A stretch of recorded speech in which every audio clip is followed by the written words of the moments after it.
You ever have one of those mornings where you think the world's gone straight off its hinges and you're the only one who notices? That was me standing on my porch in Copper Creek coffee steaming in my hand, watching a sheriff's cruiser throw up dust on the drive like it was a western. I'd been up since sunrise checking fence lines and had barely sat down when Deputy Morrison, at tipped low, stepped out wearing the look of a man about to deliver news that would ruin someone's day. He just wasn't sure whose. He didn't even bother with pleasantries. "Morning, Luke," he said, voice heavy with resignation. "Got a call you're refusing to vacate property that's already been sold." Now you want to talk about something that'll make you choke on your Folgers. There it is. I took my sweet time sipping before answering. "Is that so, Deputy?" "Because I'd sure like to meet whoever claims they bought it. Far as I know, I'm the owner, and I haven't signed squat." And just as the words left my mouth, here comes Karen Belmont, HOA, President White SUV, glinting her badge, catching the sun like she thought she was the law herself. Not a hair out of place face set in that determined way that makes you want to roll your eyes.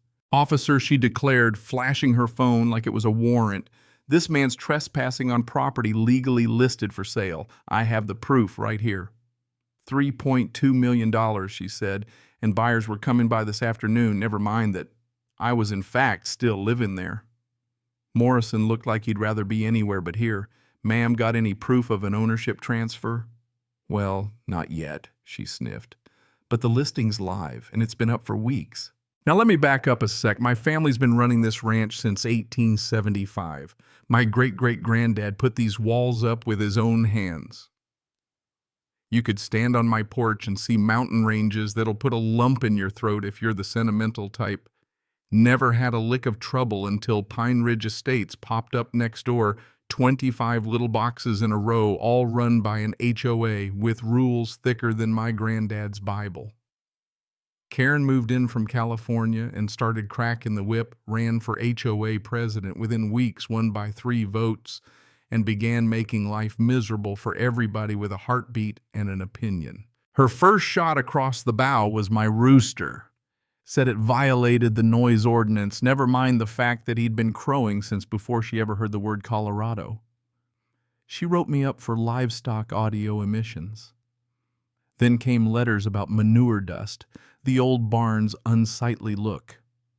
Each time I'd tell her ranch land has different rules. Each time she'd storm off grumbling about property values. But this property listing thing, this was a new level. After Karen stomped off, Morrison showed me the listing right there on his phone. 3 different websites, clear as day. My ranch photos. I'd never seen words I'd never spoken. Historic property, motivated seller, prime for luxury development. My blood ran cold, I won't lie. Drone shots and all. Someone had been snooping, trespassing, photographing, lying. I spent hours on the phone with those websites, but everyone wanted a new stack of paperwork. Meanwhile, my phone rang nonstop. Agents, developers, city folks asking when they could tour the place. That week, 17 groups showed up. One Denver developer cut my lock, drove up bold as brass, and tried to lowball me, swore it was just hardball business. That's when I knew I wasn't just being harassed, I was under attack. So I called Betty Lawson, local legend and property attorney, sharp as a tack and meaner than a snake when she needed to be. Showed her the fake listing, showed her the seller's agreement. Some agent emailed me complete forgery signature and all. Her eyes got that hunter's gleam. "Luke, this is felony level fraud. Forgery, identity theft, trespassing conspiracy. Oh, we're going to make someone wish they'd stuck to HOA newsletters." While Betty fired up her legal cannons, I started poking around myself. That's when Tom Crawford, probably the only sensible soul in Pine Ridge, cornered me at the diner. "Luke," he muttered, looking over his shoulder, "Karen's been bragging at HOA meetings about forcing you out. She's got drawings for Phase 2. Whole development's supposed to expand onto your land. Says she's got investors lined up." I just stared at him. Then Tom leaned closer. "But here's the kicker Karen's broke. Husband lost his job, house is close to foreclosure. Word is she's getting a cut if your land gets sold. That lit a fire under me. If Karen wanted to play high stakes, so be it.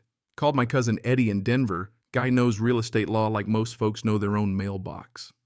Eddie, I need a shell company, Mountain View Holdings, something plain. When Karen's house hit pre-foreclosure, I had cash ready. The bank didn't hesitate. Within a week, my company owned Karen's home. She never saw it coming. I still remember the show the morning she found out moving truck at 7 a.m. Me sipping coffee, watching from my porch as Karen burst out in a bathrobe, curlers bouncing, yelling at the movers. "What are you doing? This is a mistake." The foreman, Roberto Goodguy, held up the order. "No, ma'am. We're clearing the house for the new owner. By noon." I wandered over, couldn't resist. "Morning, Karen. Beautiful day to move, huh?" Her face. "Well, you ever see a tomato at the state fair?" She sputtered. "Luke Garrett, what did you do?" I handed her the deed. "Mountain View Holdings." "That's me. Looks like you forgot to tell the bank you were in trouble while you were busy stealing my ranch." She turned white as a sheet. "This is harassment. I'll sue." "Speaking of lawsuits," I said, handing over Betty's envelope, "you're being served fraud, identity theft, trespassing, defamation. Oh, and by the way, the IP address for those listings, traced right to your house." Her hands shook. I don't know what you're talking about." "Yeah, sure. But do me a favor and move your car. Got a backhoe coming in later." Over the next 3 days, I made a little game out of having construction equipment delivered at dawn, blocking her driveway every morning right on the dot. Each time she came out cussing and waving, I'd just smile and remind her it was my property now. On day 2, when she screamed about her rights, I pulled out the survey. "Actually, Karen, your driveway sticks 2 feet over my land. That's trespassing. But hey, I'll grant you an easement, $10,000 a month." She nearly fainted. Word spread.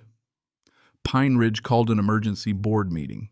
Tom told me Karen tried to rally the troops, but when they saw the proof of fraud, well, the vote to remove her as president was unanimous, except for Karen's lonely hand.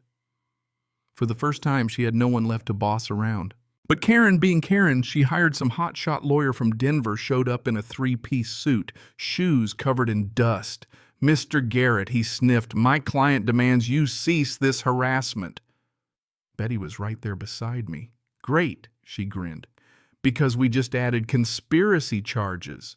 Your client promised a developer a $500,000 kickback. Would you like to see the emails?" That lawyer's face went from smug to sick in 5 seconds flat. He was gone before I could offer him a cup of coffee. 6 weeks later, we're in court. Karen's new lawyer looked like he wanted to be anywhere else. Judge Harrison's stern lady. "No time for fools," tore into Karen. "This isn't a neighbor," spat Mrs. Belmont. "This is grand theft, fraud, conspiracy, identity theft. You used your HOA power for a criminal scheme." Karen wilted. Judge ruled in my favor on every count, 18 months in prison, 5 years probation, and $250,000 restitution. Karen's knees buckled. "But I don't have that kind of money." The judge didn't flinch.